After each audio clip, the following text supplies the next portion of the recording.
Hello friend, welcome back to Study Wire YouTube channel. तो आज के इस लेक्चर में हम कंप्लीट करने जा रहे हैं मानव रक्त से रिलेटेड जितने भी क्वेश्चन बने हैं। मतलब टोटल 47 क्वेश्चन है जो कि 2013 से लेकर 19 तक पीईबी में जितने एग्जाम हुए वहाँ पूछे गए हैं। ठीक है, तो हम ये सारे क्वेश्चन कंप्लीट करेंगे और देखेंगे तो इससे क्या फ़ायदा होगा आपको कि किस प्रकार से क्वेश्चन पेपर में आते हैं वो आपको पता चल जाएगा और कितना लेवल आपको पढ़ना है। ठीक है, थोड़ा बहुत आगे पीछे लेवल आता है परंतु कम से कम इतना आपको पढ़ना ही पढ़ना होगा। ठीक है, और इससे पीछे हमने समथिंग 48 लेक्चर साइंस के अपलोड कर चुके हैं, तो उन लेक्चरों को आप जरूर देख लीजिए क्योंकि ये सारे के सारे लेक्चर आपके एग्जाम के लिए बहुत ज़्यादा हेल्पफुल होंगे। जिसमें प्रीवियस ईयर पेपर, एनसीईआरटी से रिलेटेड क्वेश्चन हमने साइंस के बहुत ज़्यादा टॉपिक कंप्लीट कर दिए और मैथ्स के भी एडवांस के जो चैप्टर है वो सारे के सारे कंप्लीट करा दिए। ठीक है, बहुत जल्द ही हम मैथ्स की अगली सीरीज स्टार्ट करेंगे जिसमें पीईबी में जितने भी क्वेश्चन आज तक पूछे मैथ्स के वो सारे के सारे हम लेकर आएंगे। ठीक है, तो हम लेक्चर स्टार्ट करते हैं और कोशिश करें कि जितने ज़्यादा लोगों को आप जोड़ सकें उतने ज़्यादा लोगों तक इसे जरूर शेयर करें।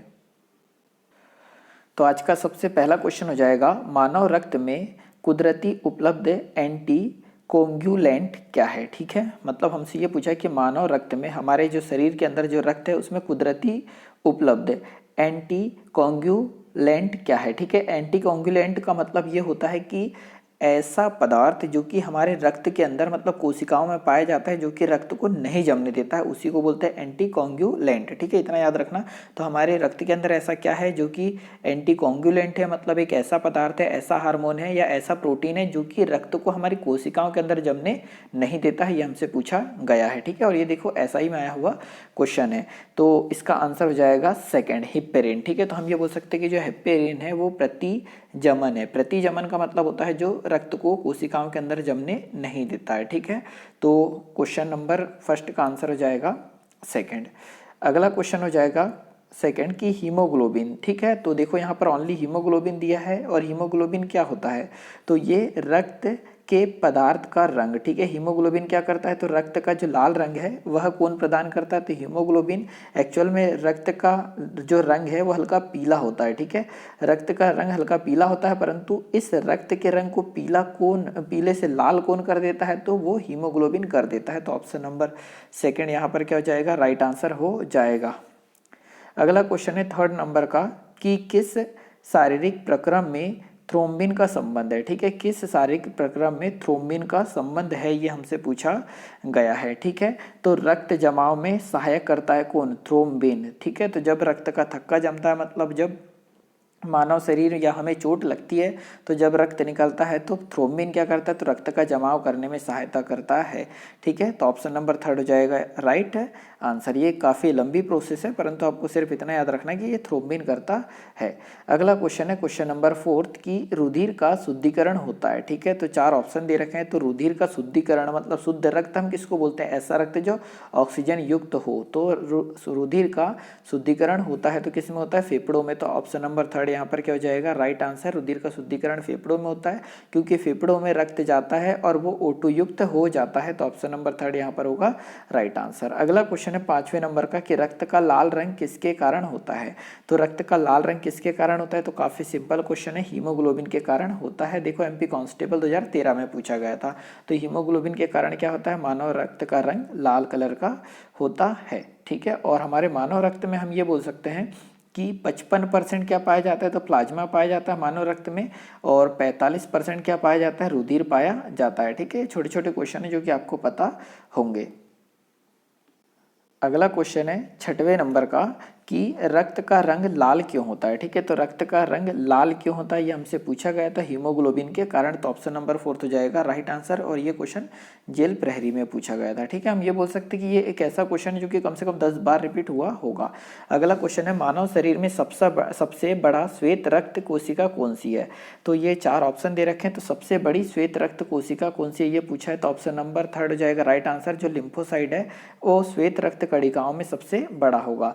वैसे अगर हम बात करें तो श्वेत रक्त कणिका दो प्रकार की होती है। ठीक है, श्वेत रक्त कणिका कितने प्रकार की होती है, दो। आपको ये सबसे पहले याद रखना है, एक होता है ग्रेन्युलर। ठीक है, ग्रेन्युलर होता है और एक होता है एग्रेन्युलर। तो जो ग्रेन्युलर होता है ये खुद तीन प्रकार की होती है, बेसोफिल, न्यूट्रोफिल्स और इसिनोफिल्स। ठीक है, बेसोफिल्स, न्यूट्रोफिल्स और इसिनोफिल्स ये कौन सी है, ग्रेन्युलर होती है। और अग्रेन्युलर जो होती है वह होती है लिम्फोसाइट और मोनोसाइट। तो यहाँ पर हमारा क्वेश्चन ये था कि सबसे बड़ी श्वेत रक्त कोशिका होती है तो वो लिम्फोसाइट होती है।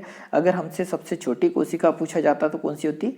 मोनोसाइट होती। ठीक है, ये आपको याद रखना है। अगला क्वेश्चन है 8वें नंबर का कि लाल रक्त कणिकाओं का जीवन काल कितना होता है? तो काफ़ी सिंपल क्वेश्चन है, 100 से 120 दिन होता है, या हम इसको बोल सकते हैं 4 माह। ठीक है, लगभग 4 माह होता है या 100 से 120 दिन होता है जीवन काल, मतलब इतने दिन तक जीवित रहती है कौन? लाल रक्त कणिकाएं।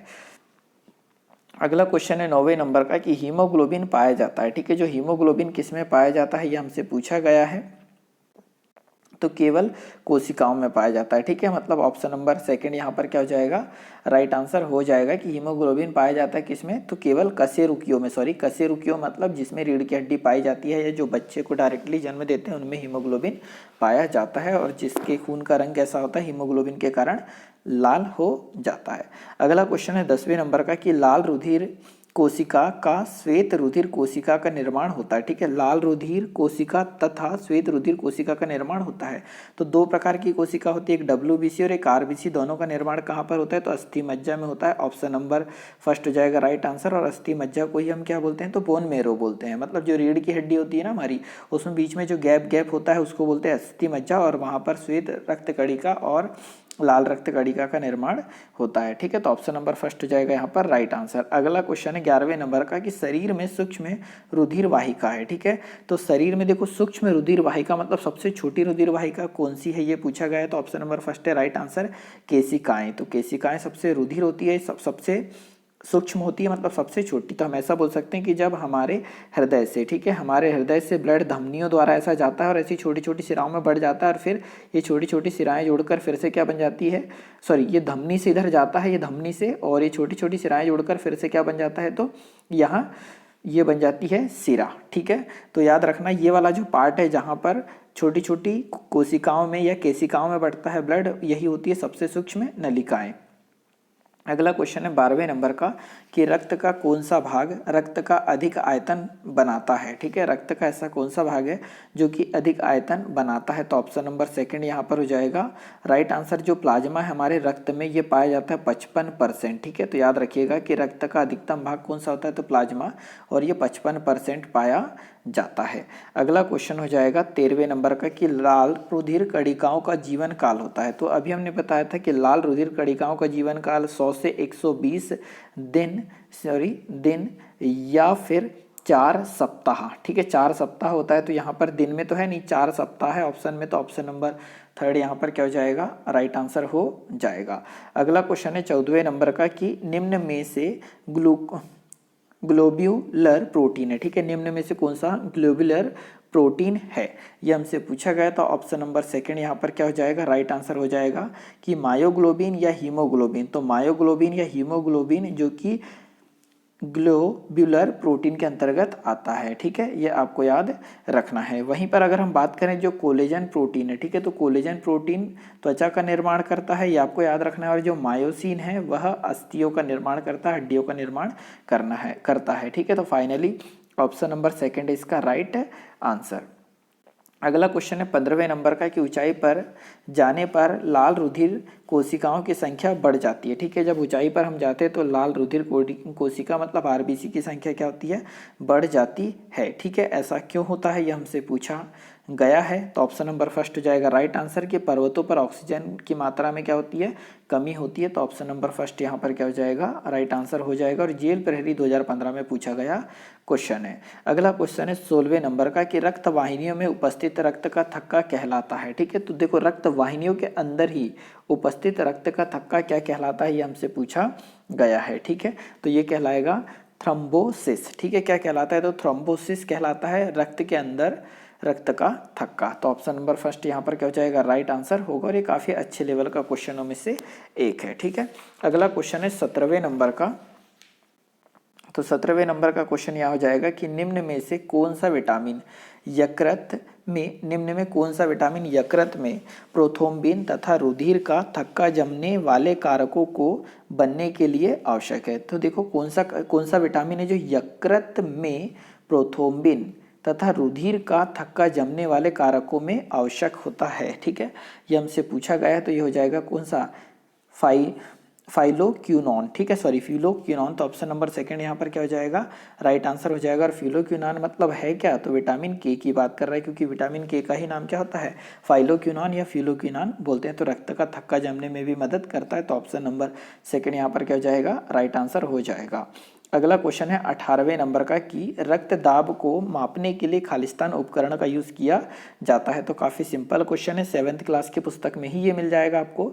रक्त दाब को मापने के लिए किस उपकरण का यूज़ किया जाता है, तो स्फेग्नोमैनोमीटर, मतलब ऑप्शन नंबर फर्स्ट यहाँ पर होगा राइट आंसर।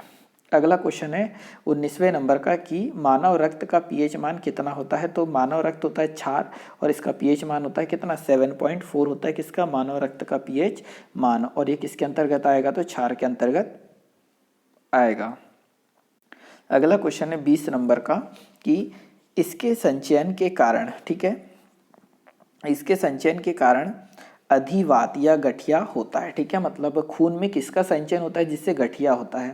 तो हम ये बोल सकते हैं कि जब खून में यूरिक अम्ल की मात्रा बढ़ जाती है, ठीक है, जब ब्लड में यूरिक अम्ल की मात्रा बढ़ जाती है तो कौन सा रोग हो जाता है, गठिया रोग हो जाता है। और अधिकतर महिलाओं में देखने को मिलता है। तो ऑप्शन नंबर सेकंड यहाँ राइट आंसर। और इस गठिया रोग से क्या होता है कि पैरों में सूजन आ जाती है, चलने में प्रॉब्लम होती है, ठीक है। तो आपको ये सारी चीज़ें याद रखनी है। अगला क्वेश्चन है 21वें नंबर का कि मानव रक्त का रुधिर वर्णिका, मानव रक्त का रुधिर वर्णिका एक, ठीक है, हीमोग्लोबिन मतलब एक स्थिर जटिल जैविक बनाता है, ठीक है।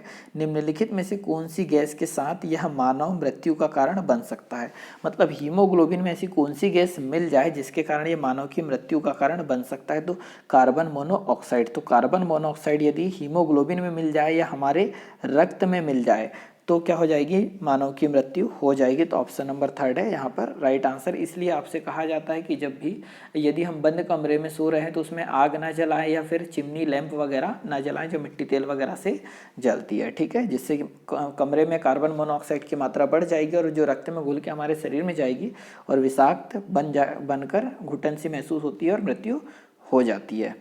अगला क्वेश्चन है 22वें नंबर का कि कौन सा वर्णक रक्त में लाल रंग देता है। तो देखो मानव रक्त में लाल रंग कौन देता है, तो हीमोग्लोबिन। तो ऑप्शन नंबर थर्ड यहाँ पर राइट आंसर। ये सबसे ज़्यादा पूछा गया क्वेश्चन है। अगला है 23वें नंबर का कि ऑक्सीजन का परिवहन शरीर के सभी कोशिकाओं में इसके द्वारा किया जाता है, ठीक है। तो ऑक्सीजन का परिवहन शरीर की सभी कोशिकाओं में किसके द्वारा किया जाता है, तो ऑक्सीजन किसके द्वारा जाता है, तो आरबीसी के द्वारा, मतलब ऑप्शन नंबर फर्स्ट यहाँ पर होगा राइट आंसर कि आरबीसी के द्वारा पूरे शरीर में ऑक्सीजन का परिवहन होता है, ठीक है।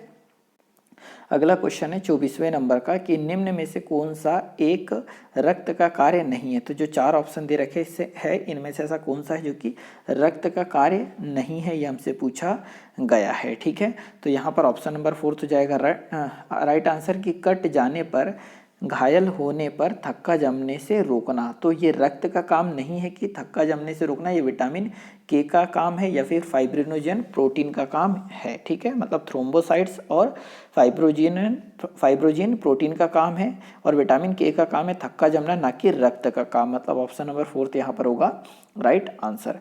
अगला क्वेश्चन है 25वें नंबर का कि क्षुद्रांत द्वारा अवशोषित और रक्त द्वारा कोशिकाओं में स्थानांतरित ग्लूकोज का क्या होगा, ठीक है, मतलब क्षुद्रांत द्वारा मतलब छोटी आंत जो है हमारी उसके द्वारा अवशोषित तथा रक्त द्वारा कोशिकाओं में स्थानांतरित ग्लूकोज का क्या होगा। तो जब ग्लूकोज हमारी कोशिकाओं में मिल जाएगा, रक्त में मिल जाएगा, तो उसका क्या होगा, तो जो ग्लूकोज है वो टूट जाता है किसमें, CO2 में टूटेगा और उससे ऊर्जा उत्सर्जित होगी जो कि हमें प्राप्त होगी कार्य करने के लिए। तो ऑप्शन नंबर थर्ड यहाँ पर क्या हो जाएगा राइट आंसर कि ग्लूकोज का जब अवशोषण हो जाता है तो उसके बाद होता है क्या है हमारे शरीर में, तो CO2 का निर्माण होता है और साथ में ऊर्जा उत्सर्जित होती है जिससे हमें कार्य करने के लिए ऊर्जा प्राप्त होती है या मिलती है। अगला अच्छा क्वेश्चन है कि गर्भाशय महिला प्रजनन प्रणाली का एक हिस्सा है। जो गर्भाशय है वह महिला जनन प्रणाली का एक हिस्सा है, इसका क्या कार्य है, तो क्या करता है गर्भाशय, बच्चे का विकास होता है गर्भाशय के अंदर, मतलब ऑप्शन नंबर सेकंड होगा राइट आंसर। और काफ़ी सिंपल क्वेश्चन जो कि MP पुलिस में पिछली बार पूछा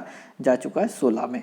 अगला क्वेश्चन होगा 27वां कि उस रक्त वाहिका का नाम बताइए जिनके द्वारा मानव में रक्त परिचालित होता है, ठीक है, मतलब उस रक्त वाहिका का नाम बताना है जिसके द्वारा मानव में रक्त परिचालित होता है, मतलब रक्त परिचालित किसके द्वारा होता है, तो धमनी और शिरा के द्वारा हमारे पूरे पूरे शरीर में रक्त का चलन होता है, मतलब धमनी से शुद्ध रक्त का परिवहन होता है और शिराओं से अशुद्ध रक्त का परिवहन होता है। तो ऑप्शन नंबर थर्ड यहाँ पर है राइट आंसर। अगला क्वेश्चन है 28वें नंबर का कि ए बी और रुधिर वर्ग किसका उदाहरण है। ठीक है, तो ए बी और रुधिर वर्ग किसका उदाहरण है ये हमसे पूछा गया है। तो ऑप्शन नंबर सेकंड यहाँ पर हो जाएगा राइट आंसर कि बहु युग्म विकल्पी का। ठीक है, तो ए बी और रुधिर वर्ग किसका उदाहरण है, तो बहु युग्मी विकल्पी का। तो ऑप्शन नंबर सेकंड यहाँ पर हो जाएगा राइट आंसर।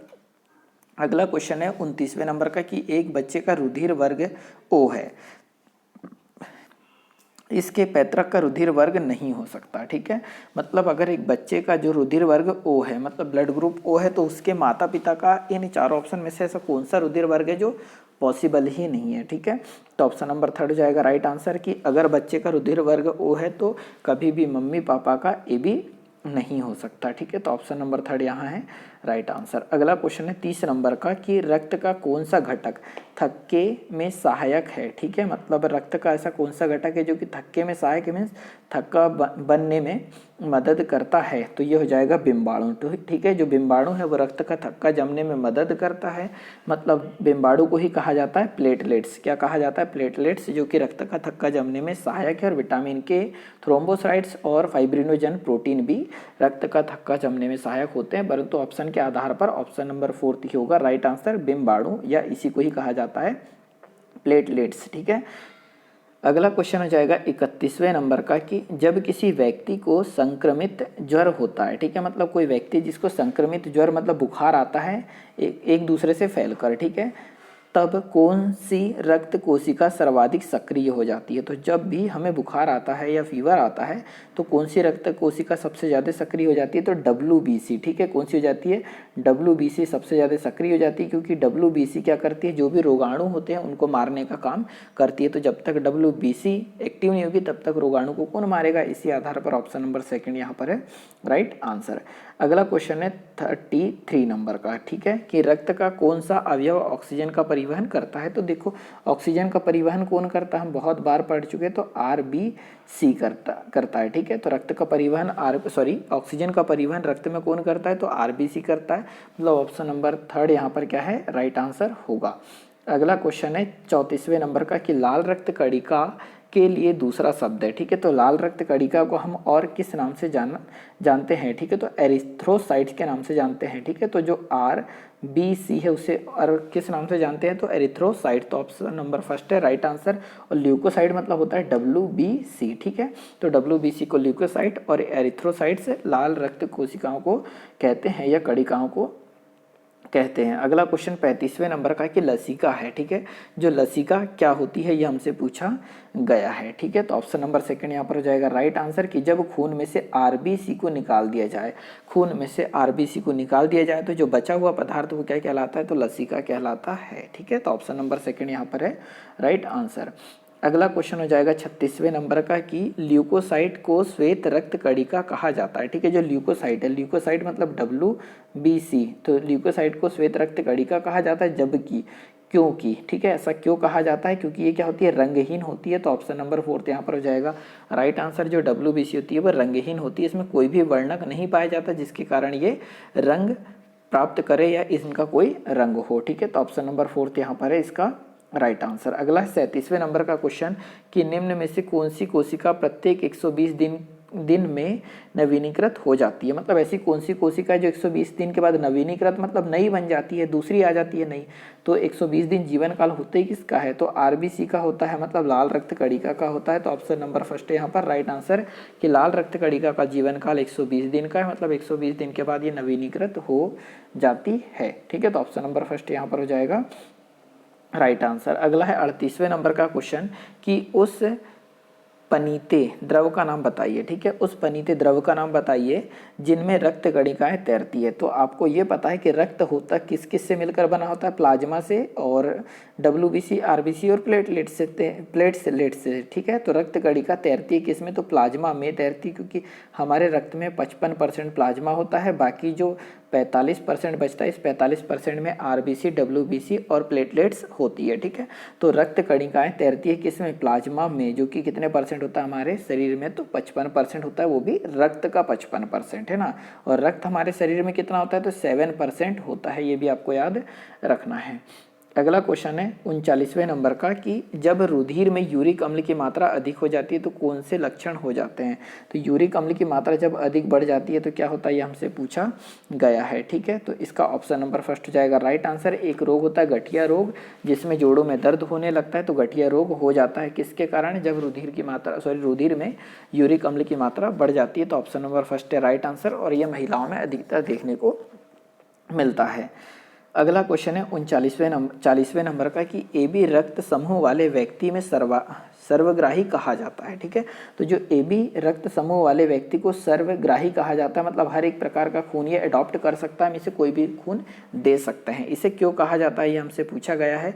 क्योंकि इसमें क्या होता है, ऑप्शन नंबर फर्स्ट है राइट आंसर, इसमें एंटीबॉडी अनुपस्थित होते हैं। तो जो AB रक्त समूह होता है उसमें एंटीबॉडी अनुपस्थित होते हैं, जिसके कारण इसे कोई भी रक्त समूह दे दिया जाता है। तो ऑप्शन नंबर फर्स्ट है यहाँ पर राइट आंसर। अगला क्वेश्चन है 41वें नंबर का कि निम्न में से कौन सा रोग विषाणु जनित है, ठीक है। मतलब ये 4 रोग दे रखे, तो ऐसा कौन सा विषाणु जनित, तो साधारण जो जुकाम होता है ना वो विषाणुओं से होता है। तो ऑप्शन नंबर फोर्थ है राइट आंसर। अगर आपसे पूछ लिया जाए कि हैजा किससे होता है, तो जीवाणु से होता है। और कौन से जीवाणु से, तो विब्रियो कोलेरा जीवाणु से होता है हैजा, ठीक है। और यदि आपसे टाइफाइड पूछ लिया जाए तो टाइफाइड भी जीवाणु से होता है। और कौन से जीवाणु से, तो साल्मोनेला टाइफी से होता है, ठीक है। साल्मोनेला टाइफी से होता है टाइफाइड। और टिटेनस बोल दिया जाए कि टिटेनस किससे होता है, तो ये भी जीवाणु से होता है। और इस जीवाणु का नाम है क्लोस्ट्रीडियम टिटेनी, ठीक है। क्लोस्ट्रीडियम टिटेनी से टिटेनस होता है। तो ये 3 रोग जीवाणु से होते हैं, जबकि साधारण जुकाम विषाणु से होता है।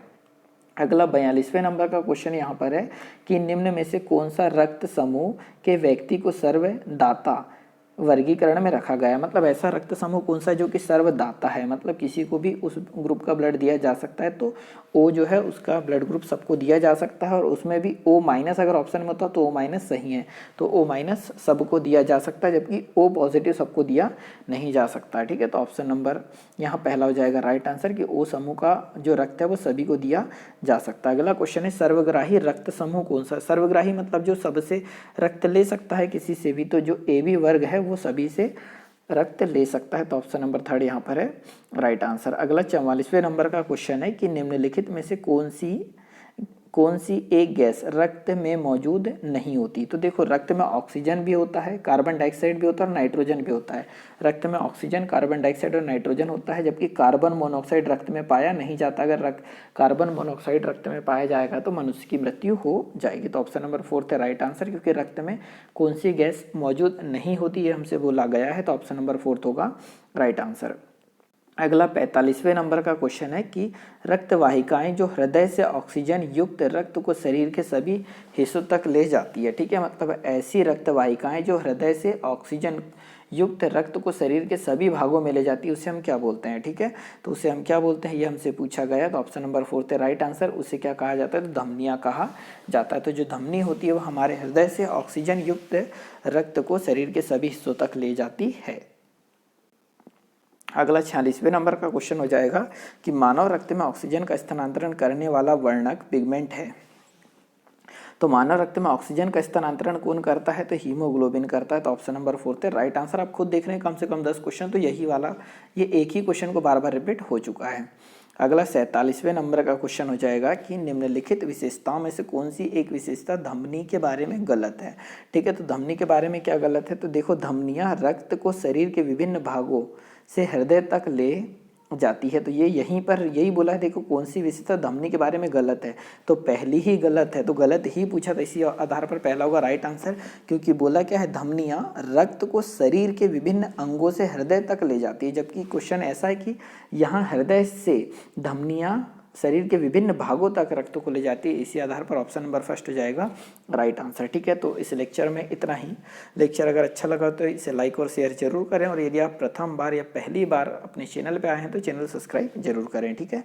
इस वीडियो में इतना ही। वीडियो देखने के लिए बहुत बहुत धन्यवाद। जय हिंद, जय भारत।